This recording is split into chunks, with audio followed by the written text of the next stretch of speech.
Since words are the foundation of everything we do, the most important, most common sense principle is to call things what they are.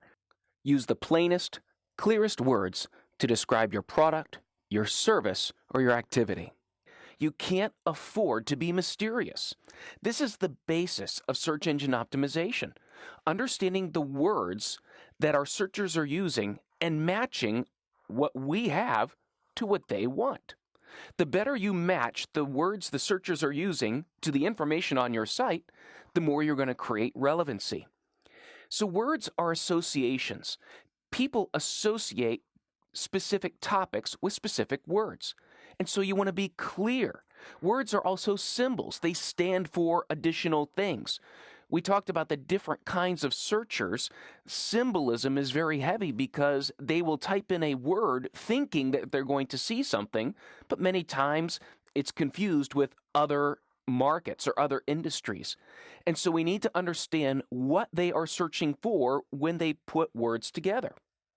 And also, when people are searching, brand names aren't usually at the top of their mind.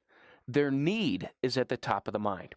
So we need our words and the keywords and our product names to be clear, descriptive, and as universal as possible so that we can match the intent of the searcher. One example that I love to use is this website for the Baby Center store, and one of the products that's on there is a brand name product called Boudreaux's Butt Paste. Now, unfortunately for the name, I've heard it's a very good product, but on this website, you'll notice that the majority of text areas on the site use the term Boudreaux's Butt Paste, which is the branded term. However, only one time on this website does it say diaper rash ointment. You see, a search engine can't see the picture and has a hard time drawing context, so by simply calling something Boudreaux's Butt Paste, the search engine doesn't know that that's diaper rash ointment.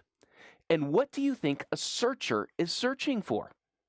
They're searching for their need. They're searching for diaper rash ointment, and they will not find this page because it's not about diaper rash ointment. The relevancy is very low. The relevancy is very high for the brand name. And when we start doing keyword research, one thing that you are going to see is that people search first based on their need. They search based on what they're looking for at that time. You can see for this search for tennis rackets, there's lots of brand names, but top of mind is my need. This is what I want.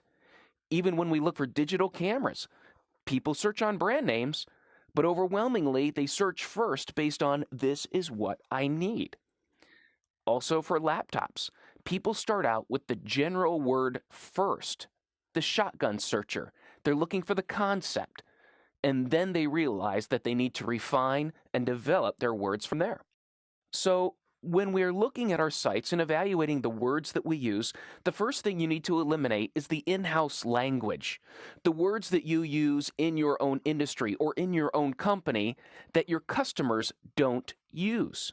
So also realize that while people do search for brand eventually, it's not top of mind. You want to be found for the general product term, call it what it is, and then the branded term when people refine their search. You also want to use the customer's words as much as possible. Avoid words that mean the same thing in multiple different ways. For example, something as simple as nested tables can mean one thing to someone searching for furniture and mean something completely different for someone who is trying to code a web page. One example that I can give you is a company that I was visiting, and they were showing me their stump grinders. But in all their marketing information and on their website, they called it a stump cutter. And I asked them, what do the people here in the factory, what are the guys that create this, what do they call it? They said, well, it's a stump grinder. And I said, well, what does your customer call it? It's a stump grinder.